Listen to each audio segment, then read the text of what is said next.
Hello, everyone, and welcome back. Today, I will teach you how to get a 3DS emulator on iPhone. First, using your phone, open your Chrome and search for the Apple Store website. Once you have found the official website, tap on it. Sign in for your Apple account.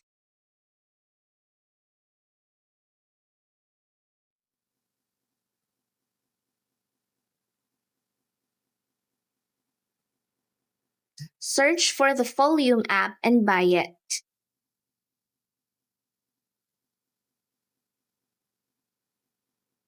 You can play a lot of games in Volume Emulator.